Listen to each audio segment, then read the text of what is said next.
yo, you have to respond to women's test and shit test aggressively.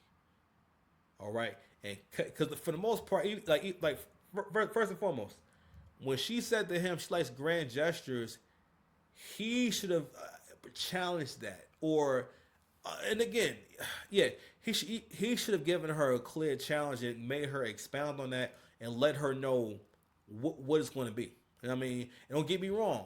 If you're in a situation where you have an arrangement, that's a little bit different.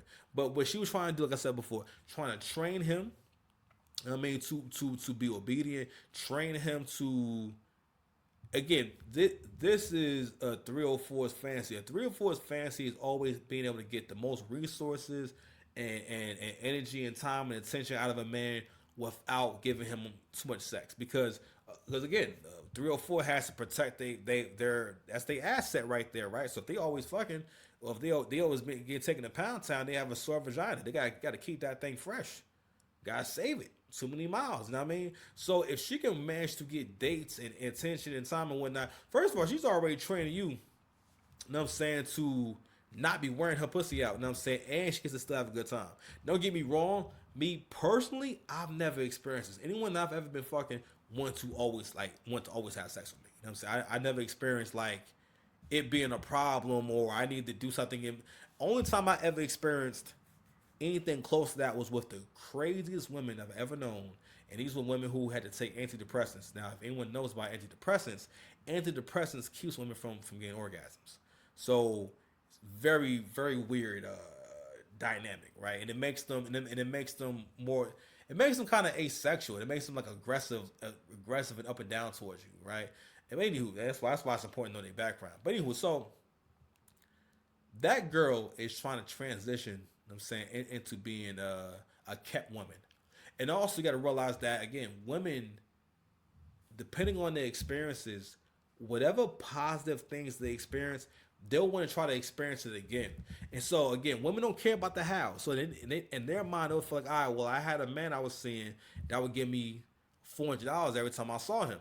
Now she may know that you can't give up $400, but what she does know is that, all right, well, you make a good amount of money, and I should be able to get something out of you. You know what I mean? But I got to make sure that I'm starting things off right to maintain a certain like power dynamic.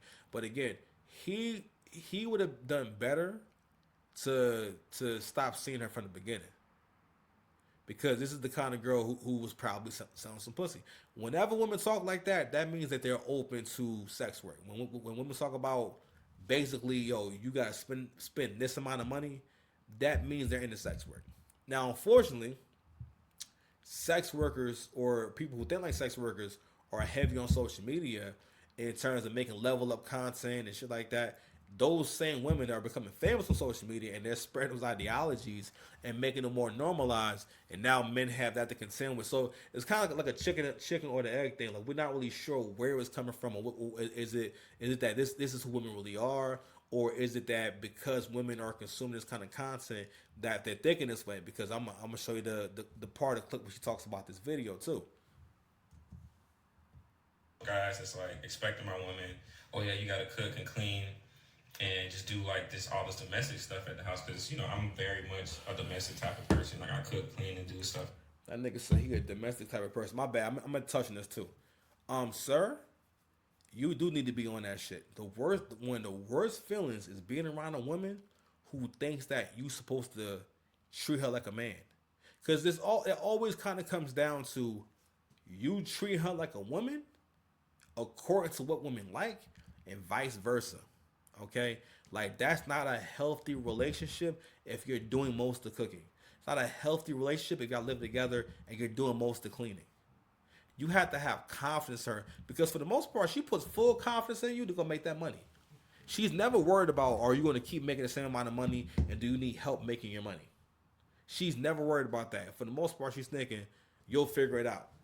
You know what I'm saying? Like she never thinks about, damn, like what if he loses his job? Her plan for if you lose your job is just to leave you, not help you get another one. You understand? And this guy right here hasn't outgrown that. He hasn't outgrown, and you know that he keeps mentioning she was very attractive. So what that also meant was that the girl was too attractive for him, and he wasn't used to girls that pretty. That happens to the best of us. it's just different levels to it, bro. Like being around like niggas who ain't got shit. Like I started kind of seeing, oh wow, you know what? Y'all have a way lower bar. Like even for like what you think a cute big girl is, right? Like I remember like having conversations with niggas about like certain women, and I'm like, bro, I'm not getting out of bed for her. I'm not crushing on her. Like, yo, she cool, she cool, but yo, that bitch big, bro. You know what I'm saying? Like, I'm just saying, like, that's a big girl. I'm not thirsting over this person in a way where I'm a bring it up to my friend.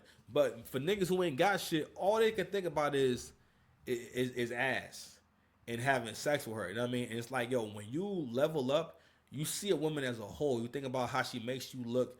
Are you really actually attracted to her? That's the thing about money too. Money allows you to be more honest with yourself about what you want and what you actually like. If you can afford, for example, when it comes to food, right? If you can afford better tasting food than McDonald's, then McDonald's can be kind of nasty. Or you could be more comfortable saying McDonald's is nasty or McDonald's is trash because you can afford, even though McDonald's not really cheap no more, but you can afford to eat better food. You can afford to get better stuff. You know what I mean? So anyway, but that's always a, and again, young men gotta hear this shit. Like, yo, you have to have a clear idea of your program. Cooking and cleaning is a minimum. And of course, like, listen, that's fair. I'm not saying that you gotta do all the cooking. Most black men can cook pretty well, right? I cook very well. So like, no one will ever have to make all my meals for me, but I know that I have to let her do it so she can be good at it. That's how girls get good at cooking is when they cook all the time. But that's also a huge red flag. He also mentioned that she said she would outsource it. I'm gonna tell you, bro, that is high level sugar baby talk right there. That means that she's only used to showing up to fuck. She may indeed have never experienced being a long term girlfriend that does anything, and which also feeds into my theory that this is someone trying to come out of the sex work life or come out of the sugar baby life, and they're looking for a long term living trick. as well. I see so many red flags in this conversation already. Already. I'm gonna Man, speed up a little bit. y'all should be cooked. I'm like, okay, cool. We all, continue talking about that. Gotta continue to ascend. And if this is the way you starting off, it was gonna be bad in